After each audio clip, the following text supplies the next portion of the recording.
something I tried kind of for fun, but I think actually has some merit and should be examined a little further. Completely stock wilderness teachings list, but most people have exchanged the singleton hieroglyphic illumination for a fourth copy of Opt, but I decided to try a Whispers of the Muse because, I mean, it's still one mana draw a card, but the ceiling is very, very high. Especially in matchups where Nexus of Fate comes out and you get to that point in the game.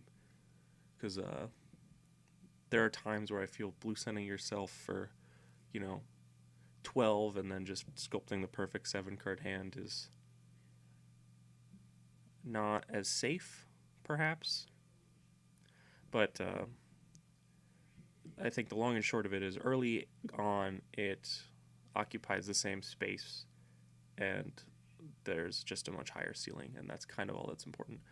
Outside of that, the only change I made is I cut the Hero's Downfall for Assassin's Trophy because them getting a land in the matchups where them not getting a land is relevant. We're already usually so favored, things like blue-eyed control and whatnot. And this also just it costing less, being easier on the mana because we do have more green sources than black sources, and or more fetchable green sources at a minimum, and interacting with Tron favorably is relevant. But I had a game recently that I think showcases the power of this card pretty well, and by no means was it played perfectly, but let's check it out. We're playing against like Bant Bogles.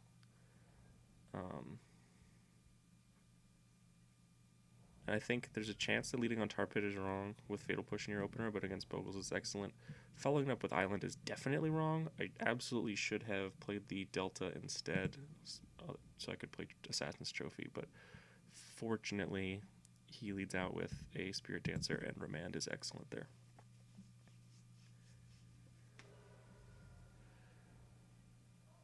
For a fair while, the game plays out about as you expected. Also, that's an interesting mistake by our opponent. They played the Spirit Dancer before fetching, which gave me the opportunity to push the Spirit Dancer before they play an aura and draw a card, so missed opportunity by our opponent.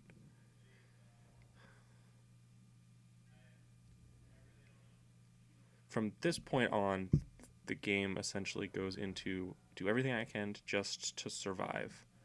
And after flooding out a little bit and then a little bit more, that isn't exactly a trivial task.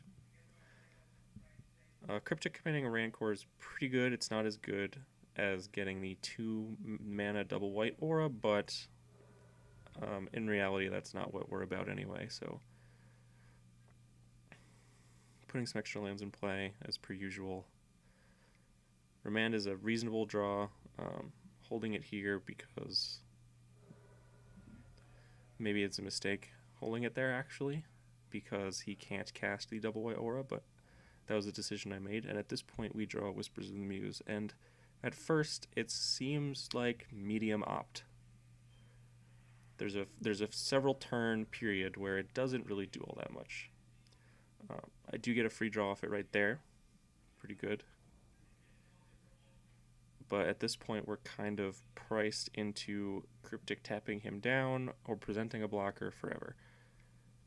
Unfortunately, harder to present a blocker with the Spirit Mantle, but we have an Assassin's Trophy for that. At this point and step, we're Whispers, remanding our own Whispers just to cycle Remand.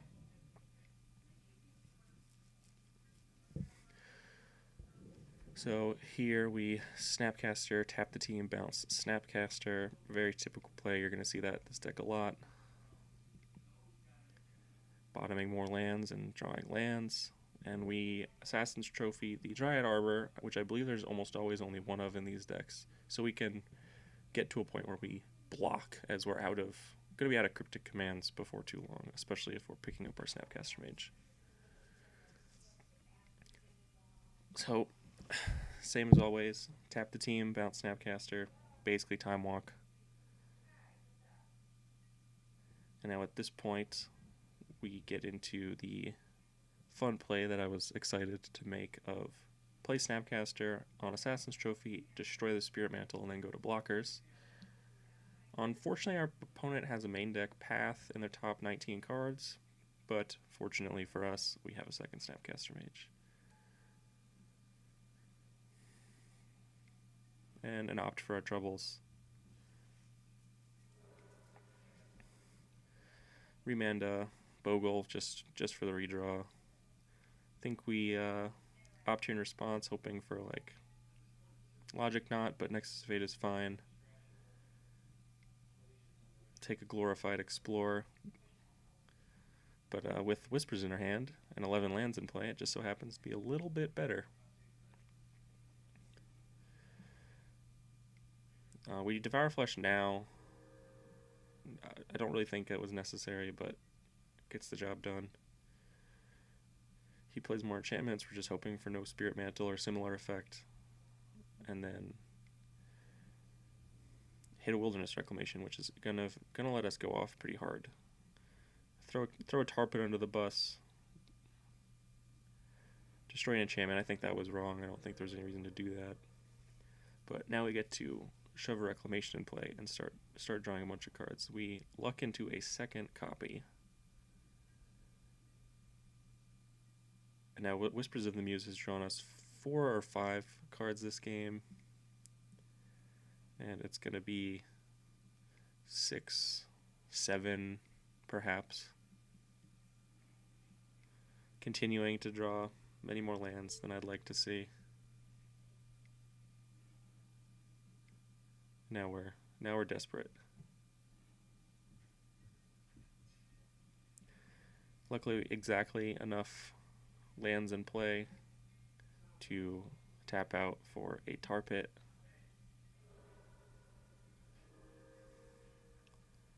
Now we're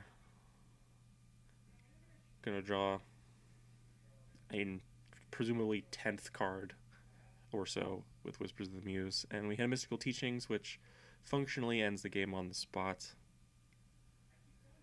16 cards left in library. Should be no problem to essentially pick up our deck and present the loop to our opponent, who I think after seeing us Blue Sun for a million realizes that one way or another it's over for them, and thankfully they pick it up. Quite a long game one. I played fairly slowly. I definitely think you should be aiming to end the first game with significantly more time on your clock than this whenever possible. But I don't really think I could ever expect more out of a single copy of Whispers in the Muse than this game. And it was honestly, it was a lot of fun. I don't think if that was an opt or if it was perhaps even the Blue Sun Zenith instead, I would have had the same opportunities to make the game go this long.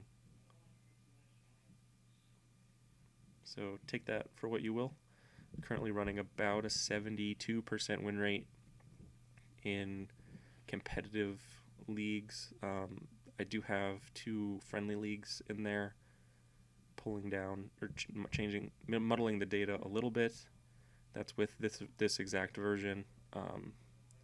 About 50 or so games played, or matches played total, so 10 friendly matches, 40 competitive. Thanks for listening.